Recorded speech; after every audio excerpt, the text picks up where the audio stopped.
Assalamualaikum warahmatullahi wabarakatuh. Perkenalkan, nama saya Gagas Pandu Restuaji dengan nomor NIM 2002021 dari program studi D3 Refraksi Optisi Universitas Widyasada Semarang. Pada kesempatan kali ini saya akan melakukan resensi buku yang berjudul Who Steve Jobs karya Won-Sik Kim. Sebelumnya saya akan membacakan identitas dari buku ini. Jadi buku ini ditulis oleh Won-Sik Kim, lalu ilustrator dari Studio Chungbe, dan diterbitkan oleh penerbit dari Dasan Books Corporation. Jadi sebetulnya ini adalah buku yang berasal dari luar negeri, atau lebih tepatnya berasal dari Korea Selatan. Diterbitkan pada tahun 2011 dan di tahun yang sama diterbitkan dalam versi bahasa Indonesia oleh PT Gramedia. Jumlah halaman ini sebanyak 186 halaman. Lalu kategori buku ini adalah komik biografi. Ini tertulis komik biografi. Buku ini menceritakan tentang perjalanan hidup dari seorang bernama Steve Jobs yang dirangkai ke dalam bentuk komik. Buku ini memiliki tujuan dengan maksud mengajak pembaca untuk mengetahui lika-liku kehidupan dari salah satu tokoh terkenal, yaitu Steve Jobs, yang merupakan salah satu pendiri dari Apple, sebuah brand elektronik terkemuka saat ini. Selanjutnya ulasan mengenai buku ini. Singkat cerita, buku ini menceritakan tentang seorang bernama Steve Jobs yang memiliki ketertarikan akan dunia elektronik sejak kecil, lalu merintis sebuah perusahaan elektronik bersama Steve Wozniak dan Ronald Wayne yang diberi nama Apple Inc. Awalnya mereka membuat sebuah perangkat telepon yang mampu terhubung tanpa memungut biaya, hingga akhirnya sempat mendapat teguran dari polisi, membuat Jobs merasa terpukul bahwa benda yang mereka buat selama ini adalah ilegal. Dengan tekad yang kuat, Jobs akhirnya berhasil meyakinkan Woz, sapaan dari Steve Wozniak, untuk kembali bangkit. Akhirnya sebuah mikrokomputer telah lahir yang diberi nama Apple One, yang merupakan cikal bakal dari Mac atau kepanjangan dari Macintosh, yaitu laptop dan desktop yang berasal dari Apple pada saat ini. Di penjualan pertamanya, Steve Jobs dan Wozniak mendapat bayaran sebesar 25.000 US dollar dari seorang pemilik toko yang bernama Paul Terrell. Woz dengan kejeniusannya dalam membuat komputer dan kemahiran Jobs dalam berdagang membuat Apple Inc. mampu sejajar dengan perusahaan komputer ternama pada saat itu, yaitu IBM dan HP atau Hewlett Packard di awal tahun pendirian Apple, yaitu 1 April 1976. Hingga saat ini, Apple Inc. menjadi perusahaan besar dan memiliki penggemar yang bisa dibilang hampir setengah dari jumlah populasi di dunia hingga saat ini. Berikutnya, saya akan membacakan fakta unik dari Steve Jobs itu sendiri. Yang pertama adalah anak adopsi. Abdul Fattah Jadali dan Joan Shibley merupakan orang tua asli dari Steve Jobs. Ia pada saat itu merupakan anak di luar nikah, dan orang tua dari Joan tidak setuju memiliki suami yang merupakan seorang imigran. Akhirnya mereka sepakat untuk memberikan bayi yang belum diberi nama pada saat itu kepada pasangan Paul dan Clara Jobs. Pada saat Jobs mulai SMP, secara tidak langsung ia mendengar kedua orang tua asuhnya berbicara bahwa Jobs merupakan seorang anak asuh yang membuat ia menjadi sangat terpuruk. Yang kedua adalah mahasiswa dropout. Steve Jobs sempat kuliah di Reed College di Portland, Oregon, tetapi hanya bertahan selama 6 bulan karena sering bolos kelas wajib. Jobs mengikuti komunitas hippie karena merasa kelas wajib itu membosankan dan lebih memilih untuk mengikuti kelas tambahan. Jadi budaya hippie itu adalah budaya yang identik dengan rambut gondrong, kebebasan berpikir, lalu ikat kepala di sini, dan juga celana jubray. Selanjutnya adalah pengikut Buddha. 6 bulan kuliah Jobs Selanjutnya pengikut Buddha. 6 bulan kuliah, Jobs merasa bahwa dia belum memiliki tujuan dalam hidupnya.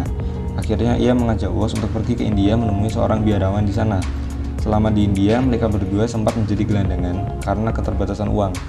Akhirnya bertemu dengan biarawan tersebut di kaki pegunungan Himalaya, hingga rambutnya pun dibotak oleh biarawan tersebut, yang hingga akhir hayatnya Steve Jobs itu menjadi sebuah ciri khas dari Steve Jobs itu sendiri.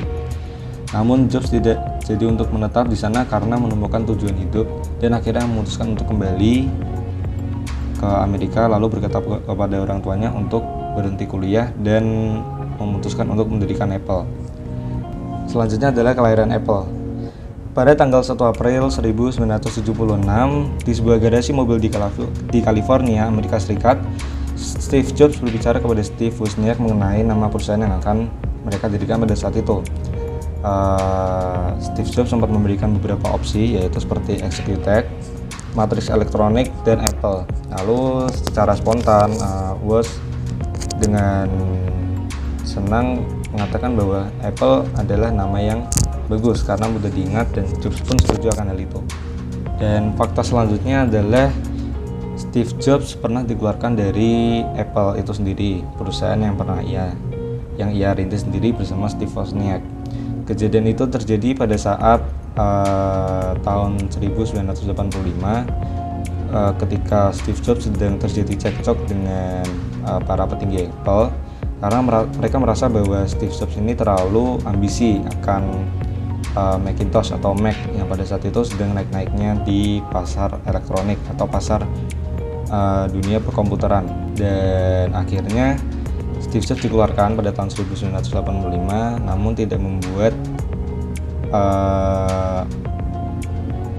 semangat dari Steve Jobs itu sendiri turun. Lalu dia mendirikan sebuah perusahaan komputer bernama NeXT, dan ia membeli perusahaan studio animasi bernama Pixar. Dan di tahun 1995 Steve Jobs melalui Pixar Studio berhasil membuat sebuah film animasi bernama Toy Story, yang pada saat itu menjadi salah satu film animasi terkenal dan yang paling disukai oleh hampir seluruh masyarakat di dunia. Sebaliknya, Apple memiliki masalah dengan produk-produk yang mereka keluarkan itu tidak laku di pasaran dan terancam bangkrut, hingga akhirnya pada tahun 1997 Jobs ditarik kembali dan diangkat menjadi CEO sementara. Dan sejak saat itu Apple mulai tahun 2000 mulai memuncaki pasar elektronik, mulai dari iPod, lalu iTunes Store, iPhone, dan iPad pada saat itu. Dengan nilai pasar mencapai 300 miliar dolar, membuat Apple Inc. lebih kaya dibandingkan Intel dan Microsoft. Lalu setelah itu adalah kelebihan dari buku ini. Buku ini secara cover itu sudah sangat menarik, apalagi ini merupakan sebuah biografi yang biasanya biografi dari tokoh terkenal itu dibuat dengan tulisan-tulisan saja, sedangkan ini dikemas dalam kemasan komik, gambar-gambarnya sudah kartun, lalu di sini juga terdapat ya dibentuk seperti komik itu. Dan selain itu, selain gambar komik, di sini juga diberi ensiklopedi, yaitu fakta-fakta menarik seputar Steve Jobs, Apple, dan yang berkaitan dengan Steve Jobs itu sendiri. Selain itu, di setiap bagian komik di bawah sendiri itu terdapat sebuah kayak info tambahan.